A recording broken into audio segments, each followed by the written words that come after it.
l'ensemble de ces personnes qui ont été assassinées, lorsqu'on parle de Tchebeya, de Ndala, lorsqu'on parle de Rossi, de Mukendi, de Thérèse Kapangala, lorsqu'on parle de certains officiers qui ont voulu s'opposer à un moment donné, Baouma, lorsqu'on parle du général Baouma, le général également Mbouza Mabé, le général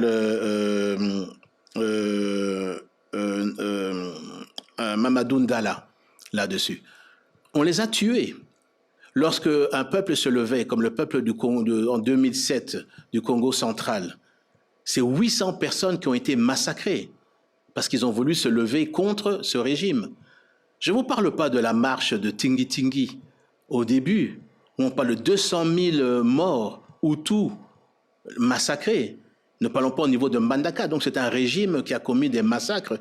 À Maluku, il y a plus de 4 fosses communes. Monsieur Bemba, ça c'est l'histoire. J'espère que justice passera. Plus récemment, vous accusez Joseph Kabila de vouloir tuer Félix Tshisekedi. Avant ça, je l'ai déjà dit lors de mes meetings, les Mobondo. Nous avons des Mobondo qui sont arrêtés et qui ont parlé. Et que lorsque les procès viendront, ils vont parler. Que disent-ils? Ils ont dit qu'ils étaient armés par Joseph Kabila. Mais aujourd'hui, ce qu'il fait en envoyant de l'argent au niveau des Ouazalendo, du côté d'Ouvira par exemple, où c'était montré l'argent qu'il a envoyé pour pouvoir les tourner. Donc, cet effet au niveau des Mobondo, l'idée était de créer une insurrection au niveau de la capitale.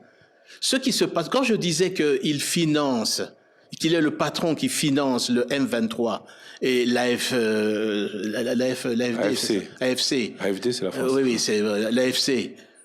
Mais maintenant, qui est celui qui réunit? Qui est celui qui est là-dessus, au niveau de Goma? Les financements par Joseph Kabila ont été démontrés, prouvés? Mais bien sûr.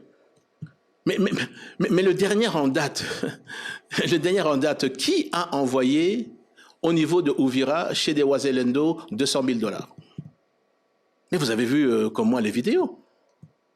La première chose qu'il a fait en arrivant à Goma, c'est d'aller dans le camp militaire pour voir où était la formation des militaires que lui finançait pour pouvoir être formés. C'est la première chose le lendemain de son arrivée. Donc Joseph Kabila veut prendre le pouvoir par la force ou en veut directement à la tête du président Tshisekedi? D'abord, il en veut à la tête du président Tshisekedi parce qu'en fait, dans la tête de